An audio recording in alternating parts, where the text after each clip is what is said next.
आजरा तालुक्यातील वन्य हत्ती समस्येवर वन विभागाकडून चर्चेचे निमंत्रण।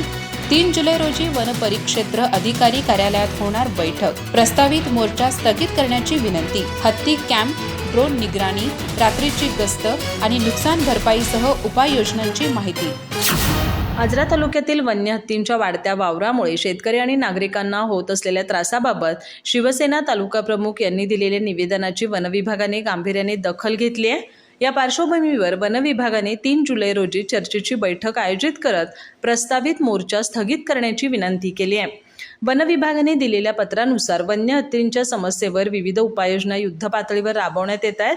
मौजे सुळेरान इथं हत्ती कॅम्प उभारण्याचा प्रस्ताव शासनाकडे अंतिम मंजुरीच्या टप्प्यात आहे। तसंच ड्रोन कॅमेऱ्याच्या साहाय्याने हत्तीबाधित क्षेत्रातील हत्तींच्या हालचालींवर लक्ष ठेवण्यात येत असून हत्ती मानवी वस्तीत घुसू नयेत यासाठी विशेष प्रयत्न सुरू आहेत। याशिवाय हत्तीबाधित भागात रात्री हत्ती हाकारा पथकाकडून नियमित गस्त घालण्यात येते। हत्तींमुळे पिकांचं नुकसान झाल्यास विहित कालावधीत पंचनामे करून नियमानुसार नुकसान भरपाई दिली जाणार असल्याचंही वन विभागानं स्पष्ट केलंय।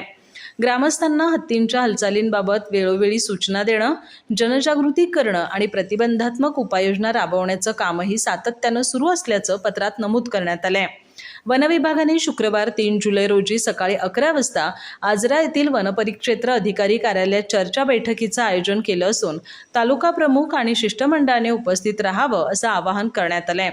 वन विभागाने नागरिकांच्या सर्व सूचना सकारात्मकपणे ऐकून शासनाच्या नियमानुसार कार्यवाही करण्याची ग्वाही दिली आहे। लोकप्रतिनिधी, नागरिक आणि वन विभाग यांच्या समन्वयातून वन्य हत्ती प्रश्नावर प्रभावी उपाययोजना निश्चित करता येतील असा विश्वास वनपरिक्षेत्र अधिकारी S.S. सावंत यांनी व्यक्त केला आहे। अधिक माहिती आणि ताज्या घडामोडींसाठी आजच आमचे चॅनल सबस्क्राइब करा।